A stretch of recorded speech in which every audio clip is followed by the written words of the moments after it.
পোস্ত কিন্তু আমাদের সবারই ভীষণ ফেভারিট, স্পেশালি আমার তো ভীষণই ফেভারিট। আর আজকে আমাদের বাড়িতে হয়েছে টমেটো পোস্ত, তাই ভাবলাম এটার একটা ছোট রেসিপি তোমাদের সাথে শেয়ার করা যাক।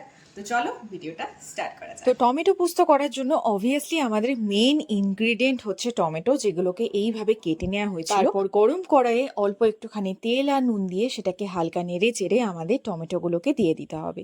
তারপর সেটাকেও ভালো করে নেড়ে চেড়ে আমাদের ঢাকা দিয়ে দিতে হবে, যাতে টমেটোগুলো হালকা করে সিদ্ধ হয়ে যায়। আর মাঝে একবার তোমরা ঢাকা খুলে চেক করে নিতে পারো যে টমেটোগুলো হালকা নরম হয়ে গেছে কিনা। যদি নরম না হয়ে যায় তাহলে কিন্তু আবার ঢাকা দিয়ে দিতে হবে ভালো করে সেদ্ধ করার জন্য। তো মোটামুটি আরো 5-7 মিনিট ঢেকে রাখার পর আমরা ঢাকা খুলে দেখলাম যে টমেটোটা কিন্তু ভালোই নরম হয়ে গেছে, একদমই সেদ্ধ হয়ে গেছে।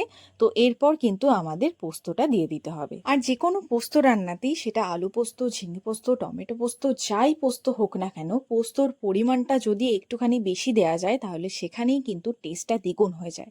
তো যাই হোক, এখানে টমেটোর সঙ্গে পোস্তটা ভালো করে মিক্স করে সেখানে স্বাদ মতো নুন, চিনি, হালকা একটুখানি কাশ্মীরি লঙ্কার গুঁড়ো আর কাঁচা লঙ্কা বাটা দিয়ে ভালো করে নেড়ে চেড়ে নিলে কিন্তু আমাদের টমেটো পোস্ত এখানেই রেডি হয়ে যাবে। উফ, দেখেই তো আমার জিভে জল চলে আসছে, ভাবছি কখন খাবো। আর গরম গরম ভাতের সাথে এটা জাস্ট দারুণ লাগে।